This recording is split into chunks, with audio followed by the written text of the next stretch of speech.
Mind act को लगता है कि हम अपने शरीर में बीमारियां खुद लगाते हैं। जी हाँ, आपने सही सुना। चलिए इस बारे में बात करते हैं। जीवन में हर चीज की तरह शरीर भी हमारे अंदर के विचारों और विश्वासों का दर्पण यानी शीशा है। Our body is a mirror of our inner thoughts and beliefs. हमारा शरीर हमसे बात करता है। अगर हमारे पास टाइम है उसकी सुनने का, तो आपके शरीर की हर कोशिका आपके विचार और आपके द्वारा बोले जाने वाले हर एक शब्द का जवाब देती है। Every cell within your body responds to every single thoughts you think and every word you speak. अगर आप एक तरह की सोच रखते हो और एक ही तरीके से बोलते हो, तो आपका शरीर, आपकी बॉडी उस जैसा ही व्यवहार और एक जैसा ही आराम और बीमारियों को पैदा करता है। हमारा सिर यानी हेड हमारा प्रतिनिधित्व करता है। हेड रिप्रेजेंट्स अस। हम इस चेहरे से ही जाने जाते हैं। जब हमारे सिर में दर्द होता है या हेड एरिया में दर्द होता है, तो इसका मतलब है कि हमें लगता है कि हमारे साथ कुछ बहुत गलत हुआ है। We feel something is very wrong with us.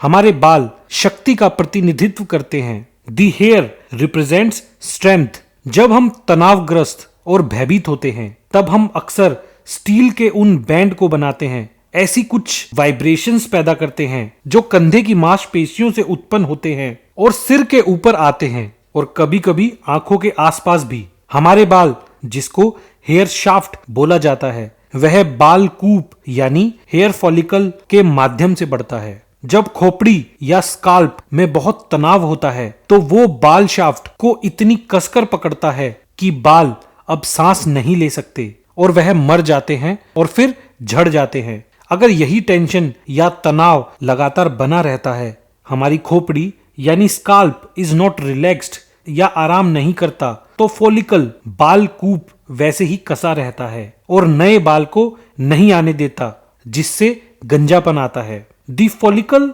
Remains so tight that the new hair can not grow through. The result is baldness. Female baldness, औरतों को गंजापन इसलिए बढ़ता जा रहा है जब से वह बिजनेस वर्ल्ड में आई है। इस जनरेशन से पहले औरतों को कभी बाल्डनेस या गंजापन नहीं हुआ है। तनाव मजबूत नहीं बनाता, तनाव कमजोरी है। आराम से और केंद्रित और शांतिपूर्ण होने से वास्तव में आप मजबूत और सुरक्षित महसूस करते हैं। Being relaxed and centred and peaceful is really being strong and secure. हमारे लिए रिलैक्स्ड रहना बहुत अच्छा है और हमारे शरीर, हमारी बॉडी को भी रिलैक्स्ड करना चाहिए। और हम में से कई लोगों को अपनी खोपड़ी को भी आराम देना चाहिए, अपने स्काल्प को भी आराम देना चाहिए। अभी ट्राई करो, अपनी खोपड़ी या स्काल्प को रिलैक्स होने को बोलो और महसूस करो कि क्या अंतर आता है।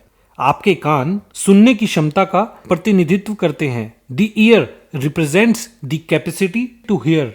जब किसी के कान में कुछ दिक्कत आती है और बार बार आती है, तो समझ लीजिए कि इसका मतलब यह है कि कुछ ऐसा चल रहा है जिसे आप सुनना नहीं चाहते हो। ऐसे कान के दर्द का मतलब है कि आप बहुत गुस्सा हो जो आपको सुनाई दे रहा है उससे।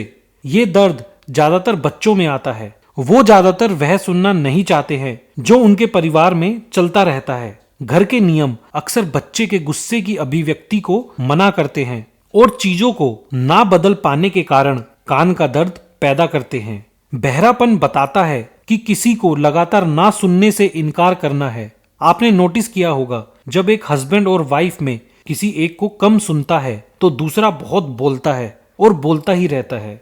आंखें देखने की क्षमता का प्रतिनिधित्व करती हैं। The eyes represents the capacity to see. जब भी आंखों से रिलेटेड कोई प्रॉब्लम बार बार आती है, तो समझना चाहिए कि कुछ ऐसा है जिसे हम देखना नहीं चाहते हैं, या तो हमारे बारे में या जीवन के बारे में, अतीत, वर्तमान या भविष्य में। जब भी मैं छोटे बच्चों को चश्मा पहने देखता हूँ, मुझे पता है कि उनके घर में कुछ चल रहा है जो वह देखना नहीं चाहते हैं। यदि वे अनुभव को बदल नहीं सकते, तो वे अपनी नजर को अलग कर देते हैं, इसलिए उन्हें इसे स्पष्ट रूप से नहीं देखना पड़े। They will diffuse the sight so they don't have to see it so clearly. बहुत से लोगों को नाटकीय उपचार के अनुभव हुए हैं। Many peoples have had dramatic healing experiences. जब वो अतीत में वापस जाने और उस पास्ट को साफ करने के लिए तैयार हुए हैं। कि उनके चश्मा पहनने से 1 या 2 साल पहले कि वह क्या नहीं देखना चाहते थे और उन्होंने उन चीजों को माफ कर दिया। क्या आप इस बात की अनदेखी करते हैं कि अभी क्या हो रहा है? क्या आप सामना नहीं करना चाहते हैं? क्या आप वर्तमान या भविष्य को देखकर डरते हैं? यदि आप स्पष्ट रूप से देख सकते हैं तो आप क्या देखेंगे कि आप अब नहीं देखते हैं? क्या आप देख सकते हैं कि आप खुद क्या कर रहे हैं? Do you ignore what is happening right now? What you don't want to face? Are you afraid of seeing the present or the future? If you can see clearly, what will you see that you no longer see? Can you see what you are doing yourself? अगर आप इस line का मतलब समझ गए तो आप किसी भी बीमारी से बाहर आ सकते हैं और शायद आप कभी बीमार हो ही ना और आप एक स्वस्थ जीवन जिए। Thank you. अगर आपको वीडियो अच्छी लगी तो प्लीज सब्सक्राइब माइंड एक्ट।